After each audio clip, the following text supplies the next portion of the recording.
Okay, so welcome. This is the Freedom Experiment. I've got Tyran Mowbray with me here. He's a good friend of mine, been friends for probably over 10 years. Um, you could say that we've come a long way from where we've come from. I'm a Boom. carpenter by trade.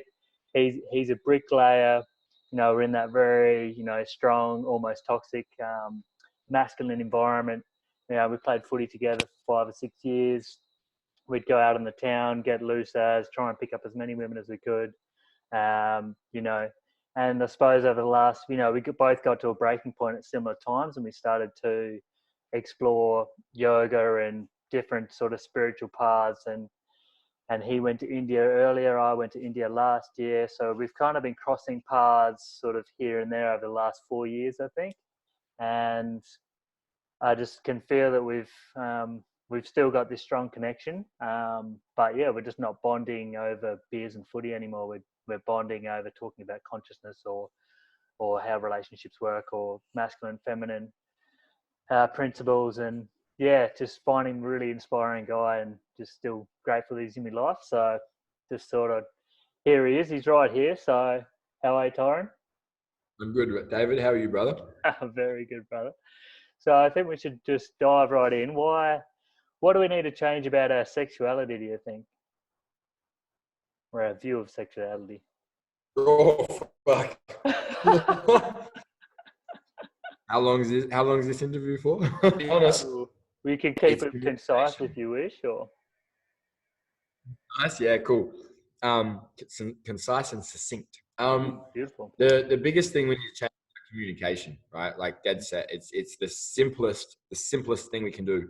I'm sure you can relate, and most men and probably most women can. First time I got a blowjob, first time I had sex, I went up to the old man. I was like, got a blowjob. And he was like, oh yeah, you like it? I was like, yeah, it was all right. And he's like, all right, you're going to do it again? I was like, probably. And he's like, yeah, righto. All good. That was it. That was the extent of my sex ed talk with my father. And so, basically, well, at school, we had a science teacher, a physics teacher who taught us about the anatomy of humanology, like, the penis and the testicles and the vagina and the ovary. Wear a condom, otherwise you get pregnant. And then we were allowed to write one question anonymously and put it in a bowl. And then the teacher sat up the front and answered the questions to the best of his ability.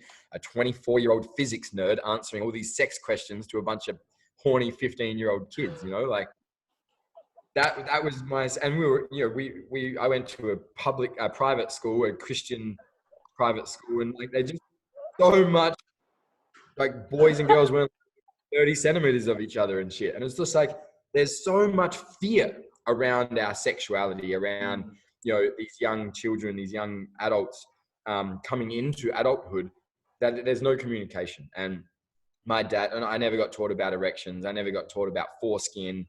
Like when you're a young boy growing up and you're not circumcised, the skin is attached to your knob and then eventually it peels back. I didn't know that till I was 32 years old. Like I found just that out last week. Yeah. Realized that thing that happened 15, 20 years ago, I'm normal. It's normal. It's like, oh shit, I thought I was weird for like 10 years. I remember going to the doctors and asking the doctor if things were normal down there because I didn't know who to talk to, but it's a joke and it's serious, right? Like we're four, we run around naked, everything's fine. And then next minute we get told to stop touching ourselves. Don't play with it; it'll fall off. Like this.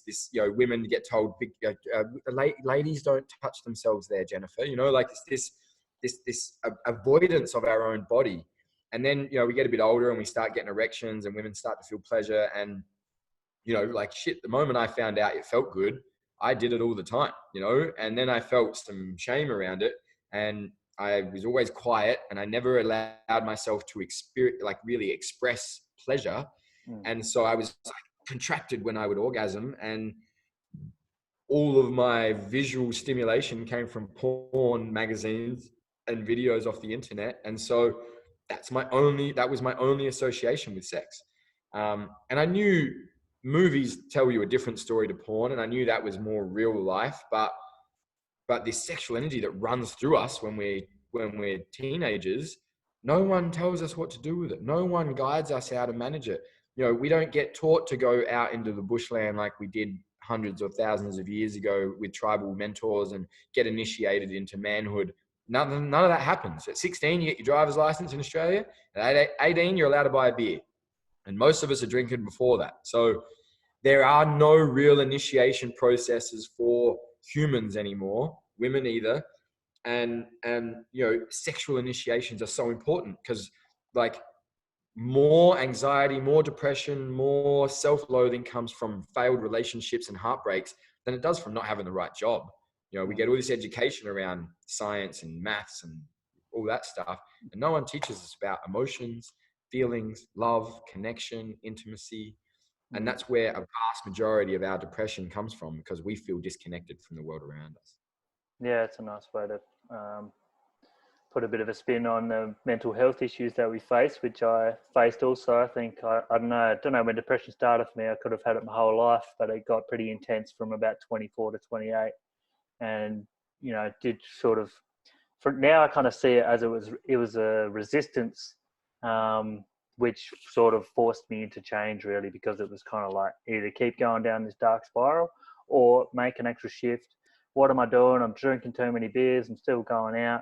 I'm eating shit food.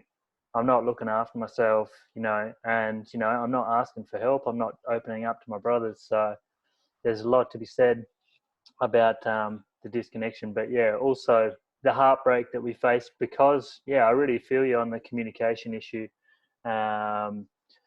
If we don't communicate our desires, our feelings, what we want, then how does the other person really know how to act, really? And then we sort of, without communication, it seems like we make expectations, and then when those expectations aren't met, then it's kind of, that's when you can see things start to crumble, I think. So not that I'm perfect at all of that. There's still plenty of times where the conditioning is strong and I'm still working through how to not put conditions on anything.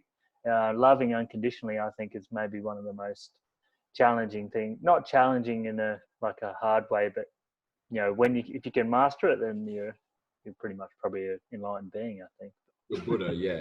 Yeah, yeah, pretty much. So you talked a bit about shame there. How would we overcome shame, do you think? For me, the way that I facilitate work, I do a lot of men's work, but I do mix as well. But I really love men's work because, same as you know, we came from that kind of really unhealthy masculine environment where we just push it out. Now, the good part, I just want to touch on the good part of those male-driven environments, right? Is there is a lot of freedom in expression around the animal part of us, right? The dirty, dark, sexual, like, there's a lot of okayness with that. You know, you can be around the boys and you can talk and you can, and it's encouraged, and it's encouraged too much. It becomes unhealthy, but it does need to be encouraged, right? A lot of the men that I work with now, they kind of come from more Mr. Nice Guy scenarios where their animal has been suppressed a lot of their life, and they're scared of acknowledging desires or fantasies or what sexual or otherwise, you know, in life. So one thing I did love about being a bricklayer and did love about being in a footy club was that I could be dirty and it wasn't shamed. You know, there might have been a little bit of like, oh, Moby's like, stay away from Moby, right? But at the same time, there was a certain level of acceptance of it. But I hadn't fully accepted it myself. And I made that part of me it was like my alter ego. It was who I was. I became renowned for that rather than the full expression of myself, which was also a really soft, tender-hearted, like, I just wanted love and compassion part of me as well. And I love to have dirty, weird, kinky sex at the same time. You know, they can coexist. And this is the part of us that we tend to forget. We think we're one or the other, and we are both at the same time. And learning how to dance and ebb and flow. And we have shame for both, right? As a man, I had shame for just wanting to cuddle, wanting to be soft and sensitive. I had shame around that. And I still, even though I was being really expressive in it, I still had shame around some of my sexual exploitations and desires because I knew they weren't normal. And what I did for me to overcome shame was I made myself bigger than the shame. You know, like I remember the first time I got my bum licked and I came to the footy club and I told everyone, and, you know, some of the guys were trying to call me dirty or bad or whatever. And I was just like, you got no idea, it's amazing. And I blew myself up to be bigger than, you know, whatever shame was trying to penetrate. Yeah. And same as like, you know, yeah. And I used to wear like my lime green suit and my loud suits, and because I knew I was different. I always knew I was different. And rather than just being different, I showboated my difference as big as I could to not feel insecure about myself feeling different to everyone else. Nice. So, but to come back to your question, how do we overcome shame? The way that I work with it is to be witnessed in it. The fastest, most powerful and profound way to overcome shame is to be witnessed in it. And to be witnessed in your shame, you've got to be honest about what you feel shame about. And we were just talking about this before we jumped on. Honesty takes courage. It takes strength. It takes commitment. It takes some of the strongest people I've ever seen, you wouldn't look at them and go, oh, they're so strong, because that type of strength, it's not a physical strength. You know, it's not this thing that we visually see. It's like he is prepared or she is prepared to be courageously honest with themselves and the stories that they tell themselves in their head. And because that's where shame exists, right? Guilt is, I feel guilty for something I have done. I've done something wrong. I feel guilty. Shame, at least from my experience, is I feel bad about who I am and the way that I think or the way that I feel. So, you know, for example, to overcome shame, like, you know, to be around in a group of people and then to speak the thing that you feel shameful about, the thing that you don't want to tell anyone because you're scared that you'll be abandoned or ridiculed or embarrassed or whatever, made fun of, to speak that in that group, and then for that group to hold you in love, shame's gone. Yeah, beautiful. Yeah, if we could all just do that for each other, I'm sure. You know, it takes a lot to get to that stage to even be open enough to really communicate your desires and what you do feel shame about. And it really takes a strong person to be able to hold that space. You also touched on sexual energy, which is something I never really understood the concept about until a couple of years ago. Obviously doing a lot of yoga and then feeling just a lot of more energy in my body and then feeling a lot more sexually active.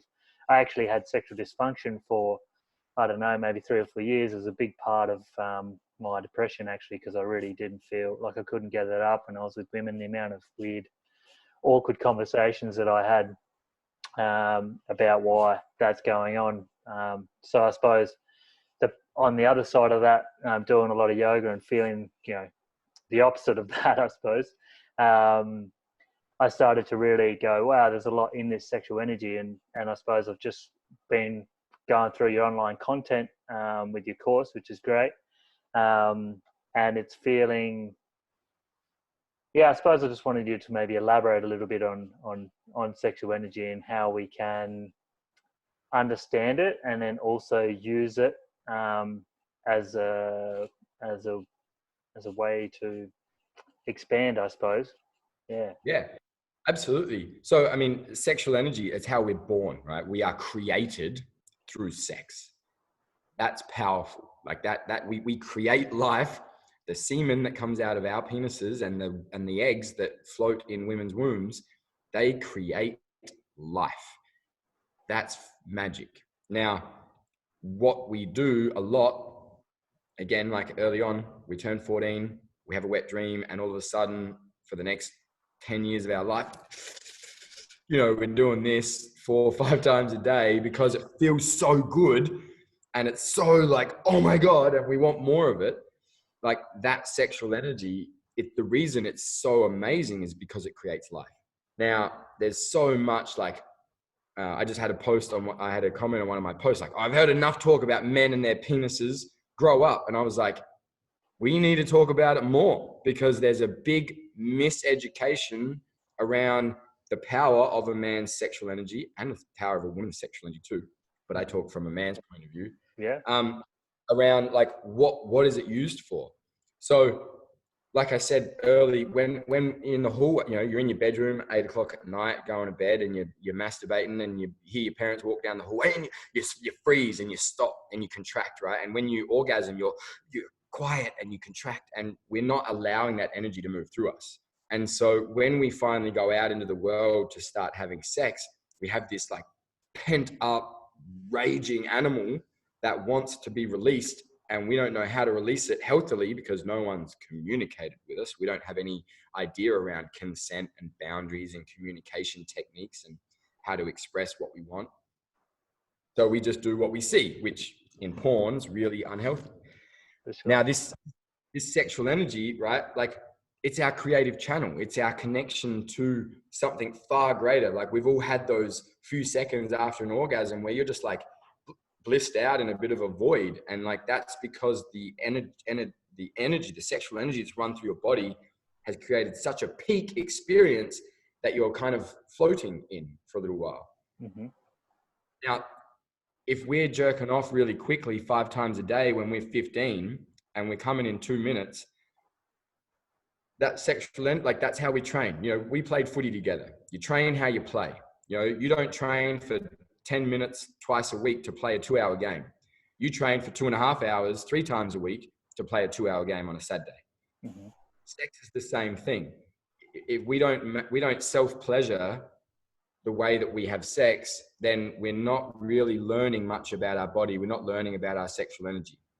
So when young adults that are starting to develop, you know, they're going through puberty and they're starting to develop sexual energy, this is when they need to be guided and taught about different ways to run this energy so that it doesn't take over their life, so that they're not run like we were for so long in this, I just need to penetrate everything around me, you know. Or never seen it in that way, but yeah. Or the other side of it is that, you know, they've been told that this sexual energy is bad and that they're predators and that they shouldn't, you can't, don't go near women with that. And so then you get these other men that just don't even know how to penetrate life, let alone a woman.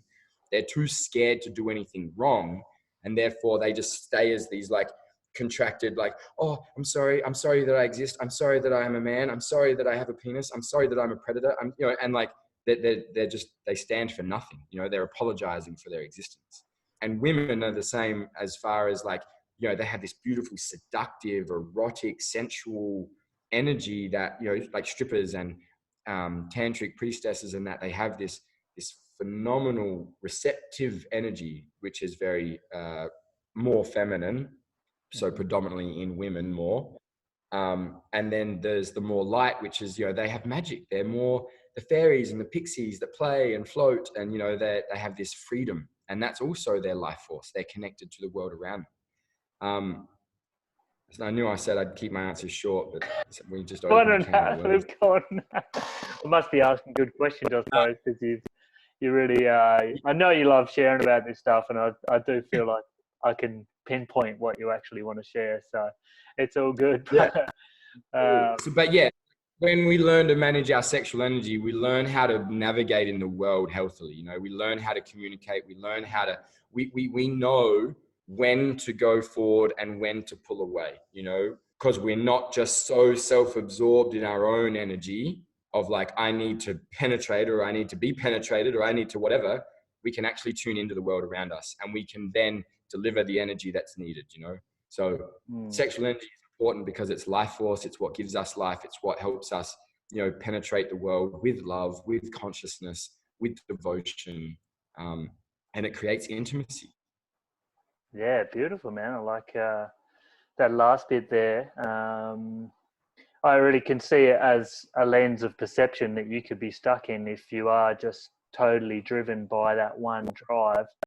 And you've probably been on many work sites where you're just perving on the woman that's walking by the street or something. And I don't know, just my mid-20s, it just seemed to be always, mostly anyway, not always, but it was sort of like footy and women. So I think once you do start maybe looking outside the box and start to see some more different views of life, and you start expanding yourself, then you start to realize how much more there is, rather than just that one drive of, you know, just working to then just, you know, get laid or something, or just getting through the week to then go out on the weekend to then try and pick up a woman to then, and then that can become your whole thing. I don't want to come off too judgmental here, because I really accept all of that as well, and accept our paths in that way.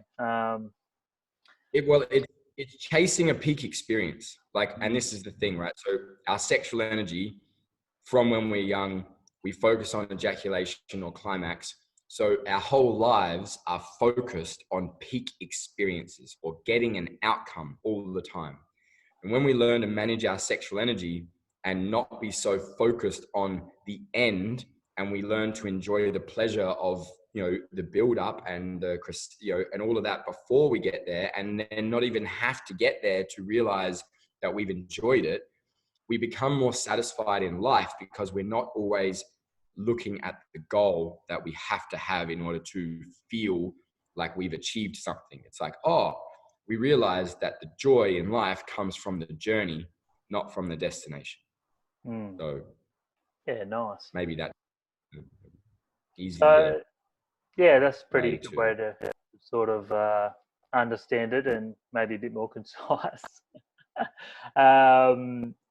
So what's your self practice at the moment? Do you have a self practice in the morning? Something pretty consistent in your routine? What's your diet like? What do you do to look after yourself, brother? Like, you're looking pretty good there. You've got your top off again, which I seem to always see, which is fine. I'd do the same if I had that to flaunt. But yeah, do you have a meditation practice, or do you have a yoga practice, or even a self pleasure practice that you mostly did, something that keeps you grounded? And helps you sort of go into the day? Self-pleasure, definitely, right? Like, I pretty much start every day with self-pleasure. Now, that doesn't always have to be fully sexual.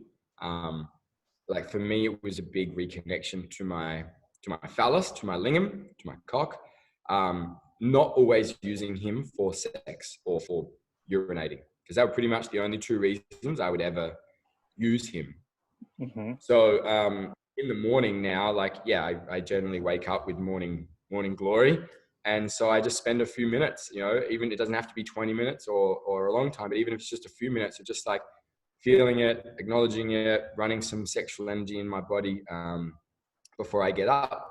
And then what that kind of does is that kind of charges me for whatever it is I'm doing. Now, I like to try to do a practice every morning, but that's not set in concrete as to what day, what practice. Sometimes it's yoga, sometimes it's meditation, sometimes I go for a run, sometimes I do a workout. I don't like to, you know, I like structure and I need it. It's how I definitely perform very well when I have structure. But I like to have a bit of freedom in it. So, you know, I generally practice yoga 3-4 times a week. I will try to work out 3 times a week, and I try to meditate 3 times a week, you know, and so sometimes that will double up, sometimes there'll be less. Mm-hmm. Yeah. With my work and the nature of my work, sometimes I wake up and the first thing I do is get on my computer and try it out. Yeah. Yeah. So it really depends, but I always try to do some form of physical activity every day. Keeps me grounded, being in my body. Great, brother. That's good to know. So what else am I going to ask? So what challenges do we face today as men, and what's some simple sort of take home things that if a bloke's watching this, he can really maybe just start implementing in his life now? What do you think? There's just a couple of take homes that he could just really look at something to help, to maybe just shift a couple of little things, if you've got any. Yeah, look, like simple things, you know, I could get really deep and be like, be prepared to die every day, you know, but ultimately that's what I do. I wake up and go, right, whatever Tyran exists today, that one's going to die and another one's going to be born. Nice. But simple things is really like, men are very good at getting comfortable. and we don't like change very much. So the biggest thing that I could recommend is like step outside the box every day. Go and do something that feels a little bit uncomfortable, but at the same time isn't going to create pain or suffering or trauma. So yeah, like just do something every day that makes you feel a little bit like, I don't know if this is me, but at the same time, I've had like, we don't follow our intuition very much as men. You know, we stick to a structure. So yeah, if you get an intuitive hit to do something, go and do it. The next thing I would recommend is like movement. You know, a lot of men, when I went to the gym all the time and played footy, I thought I was in my body, but I was actually in my head thinking I was in my body. I wasn't really listening to my body. I was like, I need to work out. And I didn't actually need to work out, but I thought I did because I wanted bigger muscles and I wanted whatever. So movement, and even like, so like you and I both did yoga. Right now I'm doing a lot of dance, right? I've got a big studio here and I play some music and I just like, I express myself.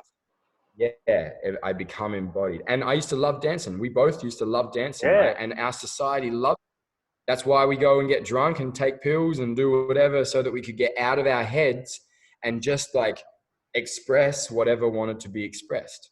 So like put on some music in your lounge room and dance, and express and embody and move. You know, the first yoga class I ever did was on YouTube in my lounge room because I was too scared to go to a class, right? Like I was too intimidated.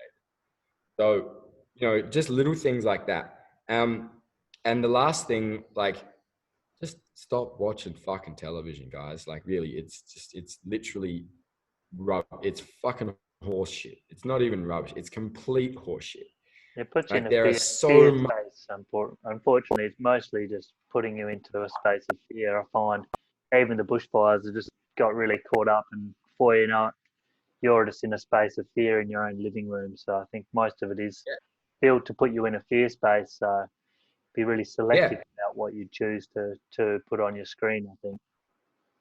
Yeah, I'm not going to say like meditate every day or anything like that, because meditation is not for everyone. And meditation can be so many things, right? It's being aware and conscious of what you're doing in every moment. It doesn't mean you have to sit silently for 20 minutes. That's a form of meditation. But for me, self-pleasure is meditation. When I was laying bricks, that was meditation because I was so singly focused, you know. Yeah, I was So going to just by say, as a tradesman, I think it really does set you up to explore these types of practices we're talking about, like yoga, like meditation, like these embodied practices, because what I found with myself is I did already have that focused mindset of just screwing off a roof all day or just hanging doors.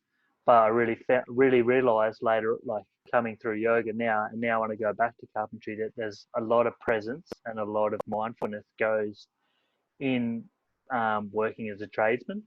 So I think that's some good news if you are a tradesman out there. There's a nice way for you to like transition into something different if you want it. It's just an option. Yeah, yeah, yeah, yeah, bringing your awareness to what you're doing, and if that is your job, like bring all of your awareness to it, you know.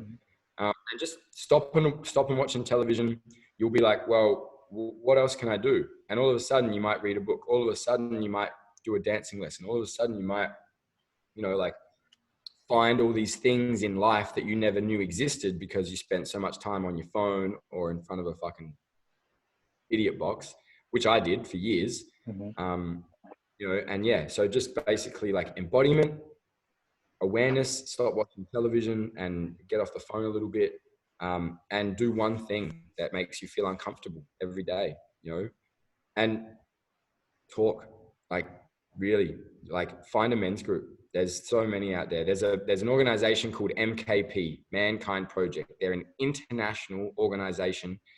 For some reason, they have this huge aversion to social media and like all that shit. So they never promote themselves. But in every city in Australia and almost around the world, they have a weekly meeting. So, and in some cities, they have them in every suburb, you know, like they're very popular. okay. Mankind Project. I'll Mankind put the link Project. down the bottom. Yeah. Great, man. Well, I think that'll probably do us for today. Thank you so much for jumping on. And yeah, I think we'll leave it at that. Very insightful interview. And yeah, I'll catch up with you soon when you're next up here in Byron or next back in SA, brother. Yeah, sweet brother. I'll be there in April. All right, brother. I'll catch you later. See you guys.